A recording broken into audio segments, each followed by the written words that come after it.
Hello and welcome to Newport Group's webinar, Setting Your Retirement Plan Practice Apart with Employee Stock Ownership Plans. Before we get started, I would like to go over a few items so you know how to participate in today's event. When you join today's webinar, you selected to join either by phone call or computer audio. If for any reason you would like to change your selection, you can do so by accessing your audio pane in your control panel. You will have the opportunity to submit text questions to today's presenters by typing your questions into the questions pane of the control panel. You may send in your questions at any time. We will collect these and address them during the Q&A session at the end of today's presentation. I'd now like to introduce Mika Silvio, Senior Vice President of Institutional Sales from Newport Group. Thank you, Lori. Well, good afternoon, everyone. I am dialing in today from Madison, Wisconsin, where the wind chill this morning was -22, so I'm trusting that everyone else on this call that's dialing in is somewhere much warmer than I am. And I'd tell you, we are thrilled to have such interest in this call that we're hosting today on how to set your retirement plan practice apart using ESOPs. And we've had over 170 advisors across the country register for this call, and I think it really demonstrates the interest and need for thought leadership in the marketplace. Now, before we get started, I'd like to have our interactive question be posted here for everyone to be able to see. I want to get a sense from everyone that's on the call, that is dialed in today. Have you sold an ESOP plan to date? And you simply check yes, no, or no, but have clients who are interested and want to have some support. I'd like to get a gauge of just the level of experience and or knowledge of the participants on the call. And we'll revisit those results here in just a moment. But I'd tell you, as I have the opportunity to travel with our sales team across the country, have the opportunity to meet with advisors, and commonly get the question on who is Newport Group, why Newport Group, and why to leverage Newport Group today. And I'd like to address, just as our organization has experienced rapid growth, both organically and through acquisition, it's really an exciting time for our organization to really better support advisors than ever before. And I think it really comes down to three things. The first is our positioning in the marketplace. The second is around our client service experience, and then third is our thought leadership in the marketplace. And I tell you up front, on thought leadership, on the independent positioning, today Newport Group, with nearly $80 billion of retirement assets under administration, we're positioned as the largest independent advisor-sold record keeper in the industry. And that independence to us is a big deal, because it positions us on the same side of the table as the advisor and plan sponsor, offering a conflict-free platform. Since we're aligned on the same side of the table as you as the advisor, we're not positioning any proprietary products, we're not selling any rollover solutions to consumers, and our brand is really focused on that advisor and plan sponsor. And so in this regulatory environment, advisors really appreciate the fact that we are independent, and retirement administration is the only thing that we do. It's 100% of our business, of the 1,000 employees and associates that support advisors across the country every single day. The second, on client services, is really an exciting time for our organization. Plan Sponsor magazine recently released some of the rankings for the 2016 survey, and we're very excited that over 52 awards were presented to Newport Group, which ranks us as the second overall in terms of awards of all record keepers in the industry. Actually ranked number one in terms of plan assets between 50 and 200 million. And within the 5 million and under segment, we were in the top quartile, and actually the only provider in the marketplace to receive an award in every category. And so what that tells me is we do a really good job of taking care of your client once you entrust Newport Group to administer on the retirement plan side. And the last is really why we're here today, and that's thought leadership and expertise in the marketplace. As we can all appreciate, there's a lot of product out there. There's a highly commoditized industry that advisors and plan sponsors are really trying to fight through all the clutter. And that's where we set ourselves apart in terms of thought leadership, exactly why we're spending time today. We have much more than a competitive price model and an open architecture and a platform to be able to offer. We have expertise that I believe is second to none in the industry. And that has, quite frankly, a lot to do with why advisors rely on us for that expertise. And topics such as ESOPs are a great example of that. Today, our expertise and scale in that business is really ranking us as one of the top providers in ESOP administration in the industry, with over $10 billion of ESOP money in addition to 40,000 participants in those collective ESOPs. I'd like to take a look at the results from the question that I asked the group just a few minutes ago. And this is a great example. Over 60% of the participants on this call today have not sold an ESOP to date, but yet 30% have not sold and have clients that are interested. And I think this is a great example of how we can add value today with our guest speaker on really explaining, not only through best practices, case studies, but giving you some key strategies on how to approach your clients and, in partnership with Newport Group, provide an additional service. And so our guest speaker today is really a leading authority on ESOP plan administration, with over 25 years in the industry and specifically 22 years of experience with Newport Group. It really and truly is my pleasure to turn the call over to our Senior Vice President and Practice Leader for our ESOP business here at Newport Group, Nancy Dittmer. Nancy, the floor is all yours. Great, thanks, Micah. I also am in the freezing cold Des Moines, Iowa, and 2 weeks ago I was in Key West. I wish I were there right now. Thank you to all of you on the call. I appreciate your time today. I want to start by reassuring you that today's webinar is not going to be a technical discussion on how ESOPs work, because I know that would put you to sleep. Instead, I'm going to focus on some ESOP opportunities that you may not be aware of and that could impact you directly. And then I'm going to follow up with a discussion on how you can jump on those opportunities by partnering with the Newport Group ESOP team. Oops, I forgot. I'm in charge of the slides, aren't I? Okay. And then we're going to have some questions, and then we're going to wrap up and talk about a future webcast. Okay. To set the stage, an employee stock ownership plan, ESOP, is a type of qualified retirement plan that's designed to invest primarily in stock of the company. You're going to hear me say this a lot today, but in most cases, that stock is privately held company stock.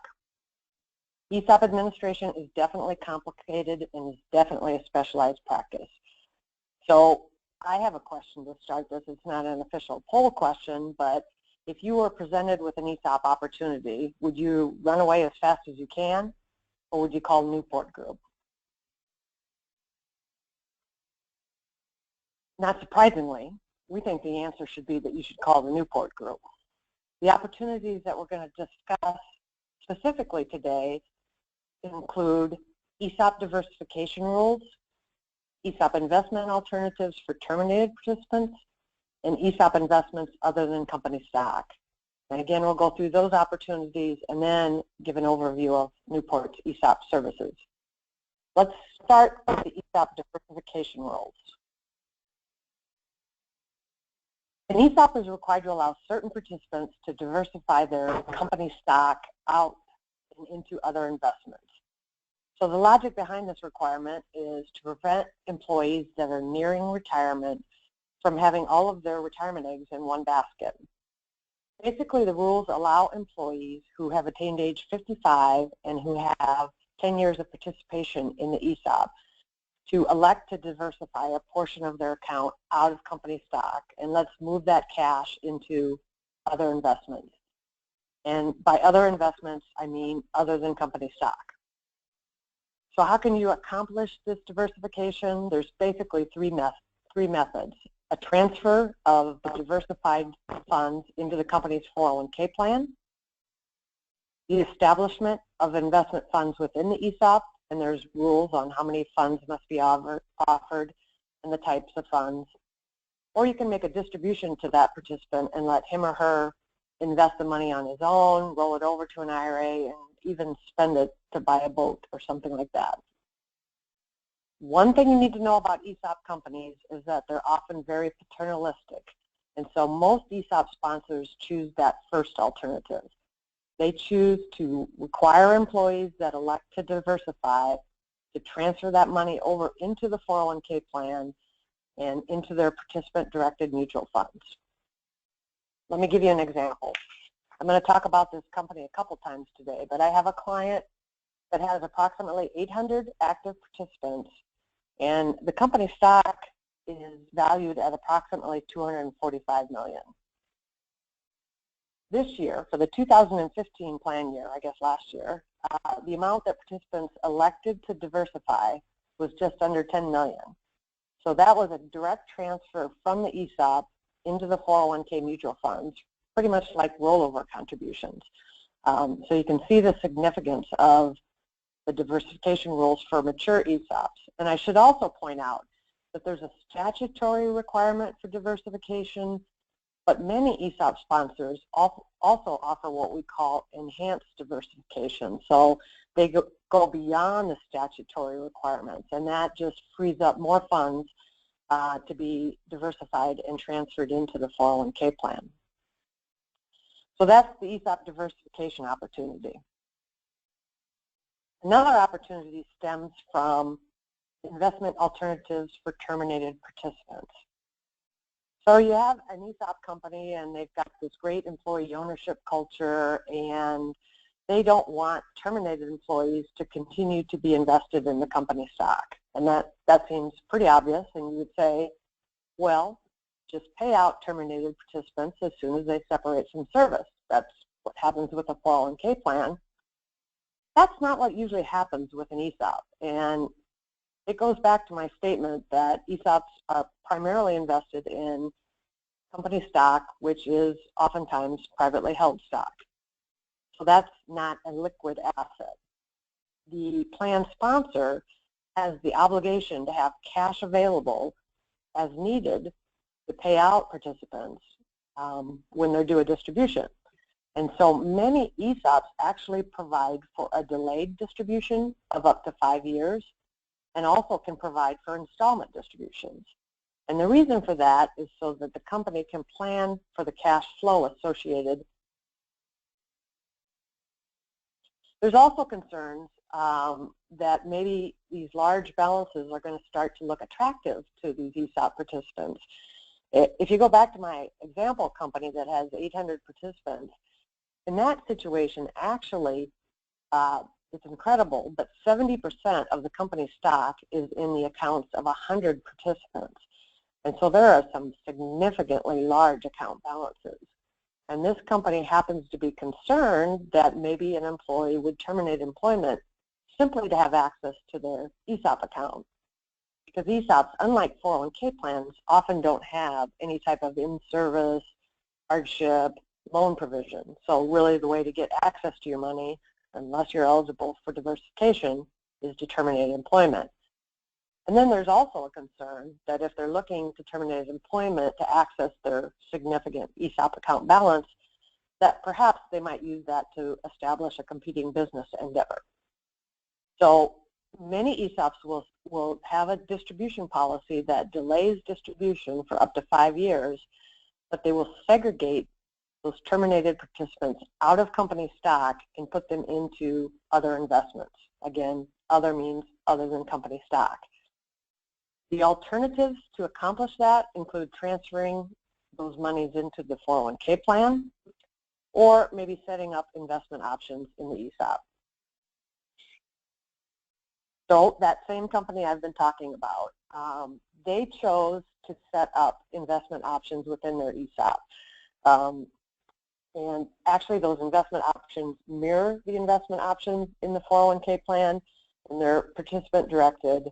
As of the end of 2015, that little separate plan within the ESOP that is participant directed had over $30 million of assets in those mutual funds.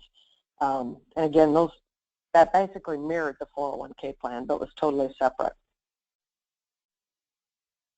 So now we've talked about terminated participants. Let's talk about the third alternative, which is investments within the ESOP other than company stock. And an ESOP is actually required to be invested primarily in company stock. That's actually a statutory requirement. And basically that means over 51% or over 50% of the assets of the ESOP should be in company stock. But in many cases, an ESOP will start to accumulate significant amounts of other assets. And this can stem from employer contributions, but often stems from dividends on company stock that pile on top of the employer contributions. So there could be a concern that, okay, we're starting to accumulate a lot of other investments. Maybe we are going to run afoul of the primarily invested requirement and violate that statutory requirement. In that case, a company might decide to spin off a portion of the ESOP, other investments, into the 401k plan, or make a plan-to-plan transfer so that part of the other investments leave the ESOP, go into the 401k plan, and the participant now has those dollars in the 401k that they can self-direct. But let's say we're not necessarily concerned about the primarily invested requirement, but we still have this significant accumulation of other investments that has to be invested. And the trustee has a fiduciary responsibility for investing those funds and maybe is not comfortable with that fiduciary responsibility. And so they allow participants to direct the investment of that portion of their ESOP account balance. So a couple examples to illustrate this point. I have one client that has approximately 200 participants and 12 million accumulating in other investments in the ESOP. And so they're constantly concerned about remaining primarily invested in company stock. Every few years they do what they call a mini transfer, but they take money out of the ESOP and they transfer it into the 401k plan. Again, it's a direct plan-to-plan transfer similar to basically employee rollovers from the ESOP into the 401k plan. And the most recent transfer was $2.5 million. I have another example, a really small ESOP client of mine that has only 25 participants. The company stock is equal to $9 million, and they have other investments that have accumulated because of dividends on the company stock of almost $2 million. So you can see they're not running afoul of the primarily invested requirement, but still it's a small company, they're self-trusteed, and the trustee doesn't want to deal with the fiduciary obligation of investing that $2 million on behalf of the ESOP participants. So they actually set up self-directed accounts within the ESOP for that $2 million.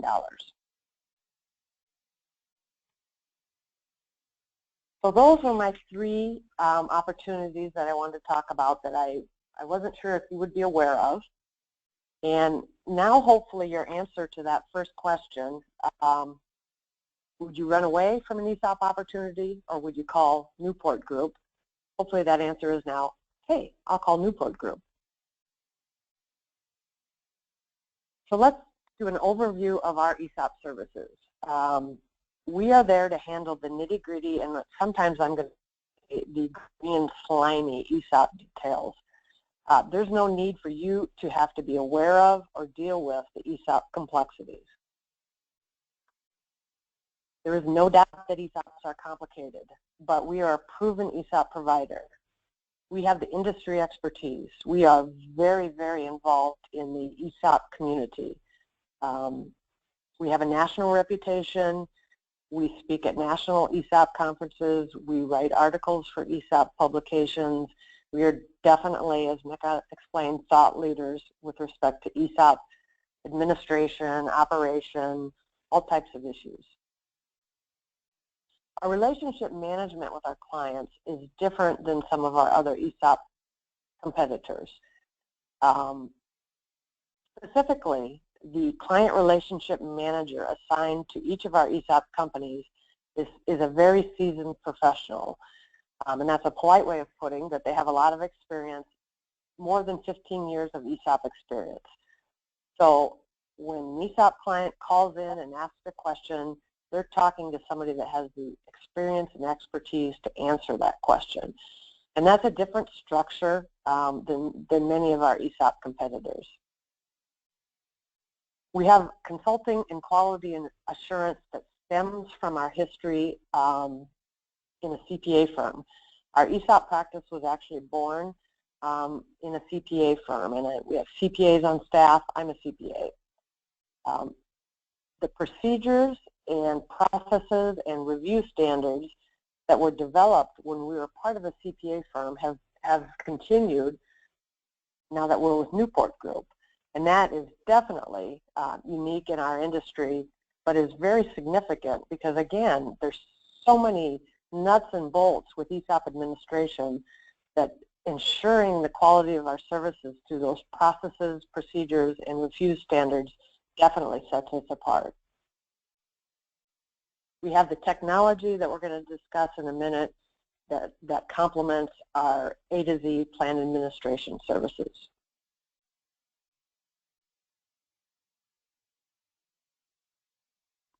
Our ESOP services actually start with a feasibility analysis. So we spend a lot of time working with companies that are considering an ESOP or as a possible solution to some need. Maybe that need is they're facing ownership transition. Maybe the company needs capital and is interested in the tax savings features of ESOPs, or maybe the company just wants to share ownership with employees. They can come to us and we're going to spend time with them going through the pros and cons of an ESOP. We actually do cash flow modeling then that shows them how the ESOP operates so they can better understand it and then make a decision, is this a good fit for us? And again, different from our competitors is we're not trying to sell the ESOP concept. I'm a huge fan of ESOPs, but I also know they don't fit with every company.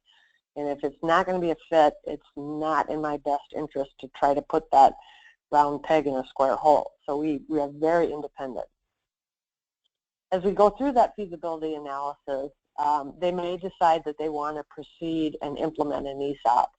And we can be involved in not only the design of the ESOP plan document in terms of eligibility, allocations, vesting, things like that, but we can also help design the ESOP transaction to acquire company stock. I'm working with a company right now where we're kind of talking about issues like how much the ESOP should acquire, but also we bring in our unique compensation consulting group to help them decide on incentive compensation for those executives that maybe are selling shares to the ESOP but want to still have skin in the game. So we're working on stock appreciation rights and warrants and things like that. So we definitely get involved in the design and implementation of an ESOP. Now we need to help explain the ESOP to the company's employees because we spent months explaining it to management. Now we need to roll out the ESOP to the employees. We need to be there to help them understand how the ESOP is going to work. Then we get involved with the annual record keeping and reporting, and I'll talk a little bit more about that in the next slide. We do all of the compliance testing. You know, all of our ESOP sponsors, or at least 99%, also have a 401k plan. They may also have a DB plan. We get involved with all the compliance testing, including all the testing that applies to multiple plans. We get involved in the distribution policy design. Kind of talked about that ESOPs may delay distributions. They may distribute in installments. We help the company decide what their distribution policy should be. And then we can get involved with the actual processing of distributions and diversification payments. The final service we offer is a repurchase study. And you're sick of me saying this by now, but because the ESOPs invested in privately held company stock and the plan sponsor has to plan for the cash flow associated with payouts, they need somebody to help them forecast what those payments are going to look like. So we have actuarial turnover tables, mortality tables, we look at retirement dates, we make assumptions about the growth in the stock value, and we help them forecast how much cash they're going to need to pay out over the next 10 years. And then that kind of circles back to maybe we need to make a change in the distribution policy. So I think I'm on the verge of getting too technical, so let me move on to the next slide. It's very interesting that ESOPs are actually usually administered using an annual balance forward method. And the reason for that is because of the privately held company stock, the value of the stock has to be determined by an independent appraiser, and most companies choose to do that only once per year because of the cost to engage an independent appraiser. So that's something that's unique about an ESOP compared to a 401k plan. Everything's done on an annual basis based on the end of the plan year. So this is our A to Z ESOP administration services. We start, we review the census, we determine who's eligible, we make the allocations of contributions and dividends, compute vesting. The ultimate deliverable is a participant statement. And for ESOP companies, this is usually a big deal. They usually have a specific statement format. Sometimes we print statements on certificate paper, so it looks like a stock certificate. Other times it's on special letterhead that the company has designed specifically for their ESOP. Then we prepare the Form 5500. We do all the testing. There's unique testing for ESOPs, 409T, 409N, dividend value calcs. We do all of that.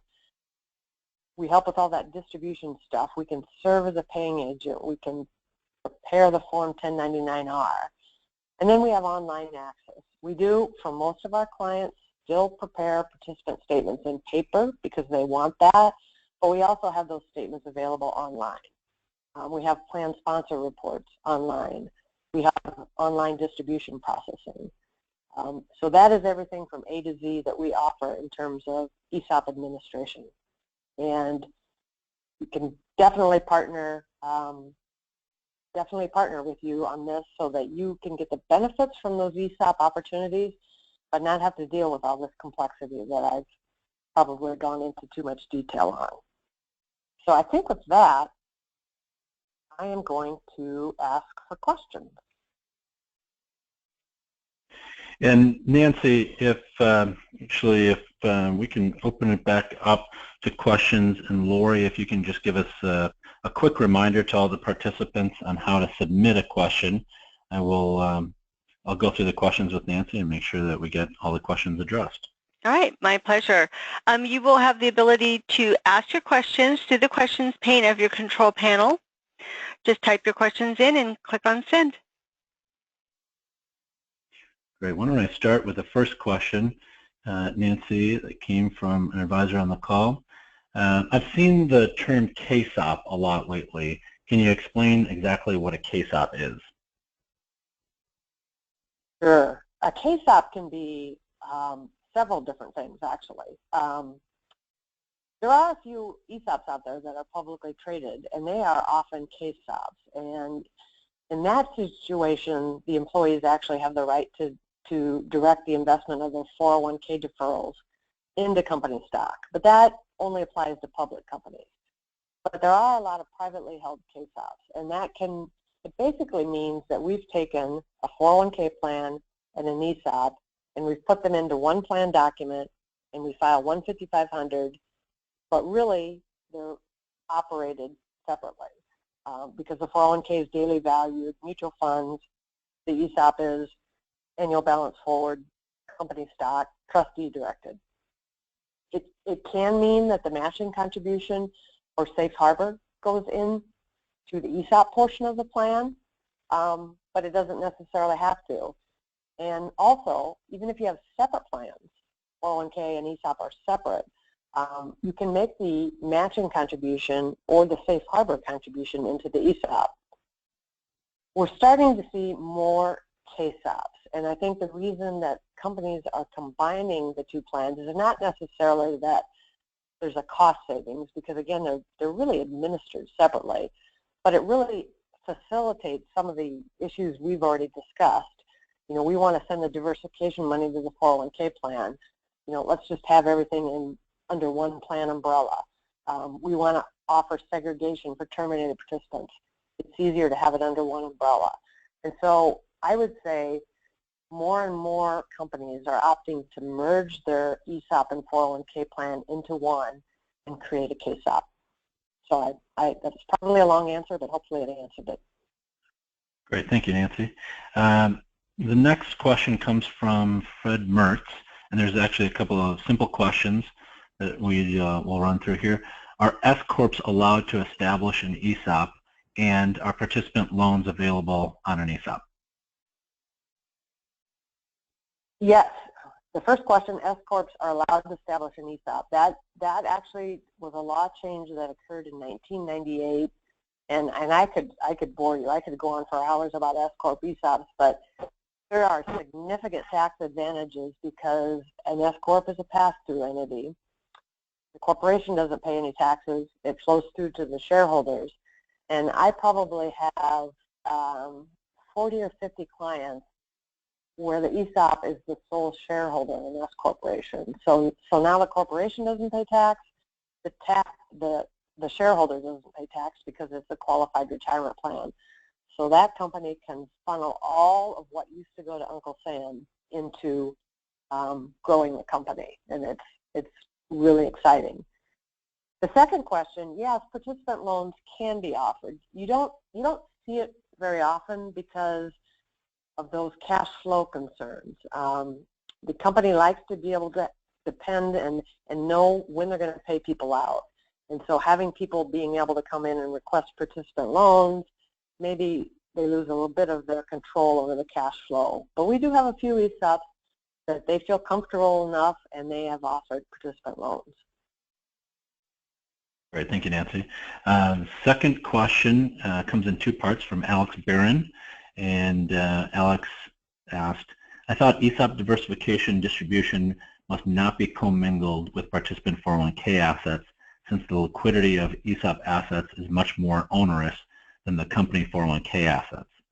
I thought ESOP diversification distribution must not be commingled with the 401k assets, since liquidity, just repeating the same question. So that's the question, and then he goes on to say that, for example, in this plan, ESOP distribution is only over age 65 or 30 years of service, unlike the 401k rollover distribution options. Does that make sense?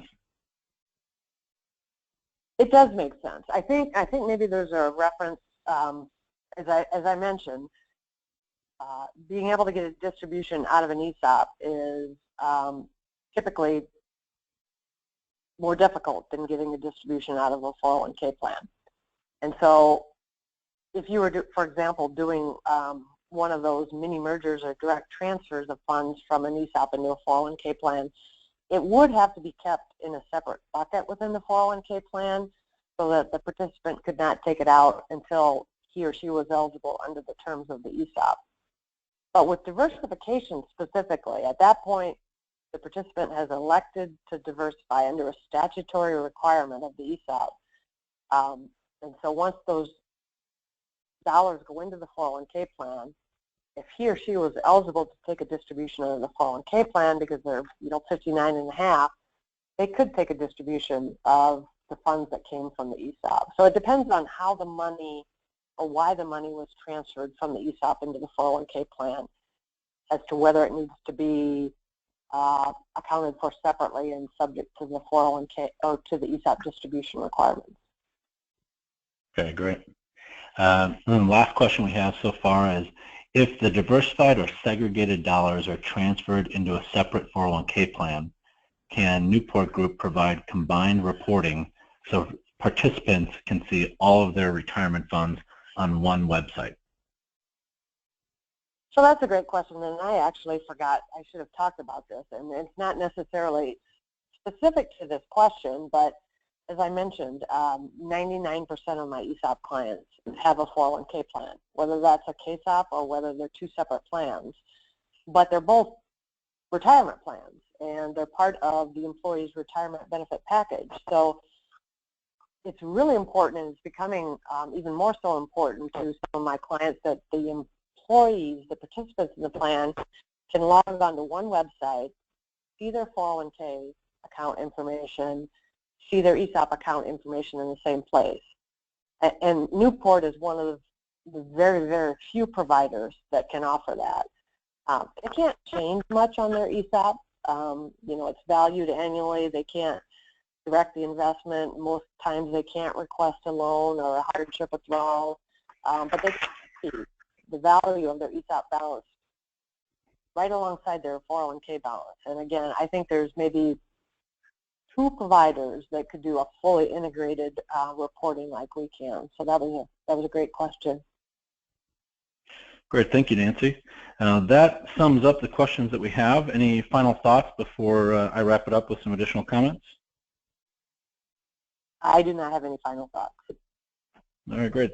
Well, thank you very much, Nancy. I think everyone can see after we've spent about 40 minutes together here is that we don't have a product on the shelf that we try to fit and retrofit clients into. Rather, we've got a number of solutions that we try to tailor to each and every single client. With the expertise that we can bring to the table, that's what attracts advisors to Newport Group and why we've been successful. On the screen now, we have our sales team, and so we've got roughly about 30 people around the country supporting advisors across the tax code. So of course, 401k is the cornerstone of what we do every single day, but as you've learned here over the last 45 minutes or so, ESOP is a capability that we not only have the expertise in, but we have some industry-leading authorities on our team ready and waiting to be able to partner with advisors every day. In addition to that, our capabilities span across 403B, 457, non-qualified deferred comp, defined benefit, cash balance, etc. So there's really not a tax code that we can't help with. It's just a matter of finding the right opportunity and having Newport Group partner with you to help you compete, win, and retain retirement plan business. On the last slide, and what we'll close with, is our commitment to helping in terms of thought leadership. And again, there's a number of products that are in the marketplace, but what we can do really well is make sure that we differentiate, again, through our value proposition of being independent and the largest advisor-sold independent record keeper in the industry, through exceptional client service, and ultimately that thought leadership. And on that slide, our next webcast, which again we commit to doing quarterly to bring thought leadership into the marketplace. So on March 23rd, depending on what happens with the fiduciary rule, we've got a topic that is slated, the changing world of fiduciary regulation and the opportunities ahead. And so we'll have our ERISA counsel on the line sharing thoughts and perspectives on how we can help position you from an expertise standpoint. With that, we thank you very much. Hopefully you're staying warm wherever you are in the country, and we appreciate your time. Have a great day and a great weekend.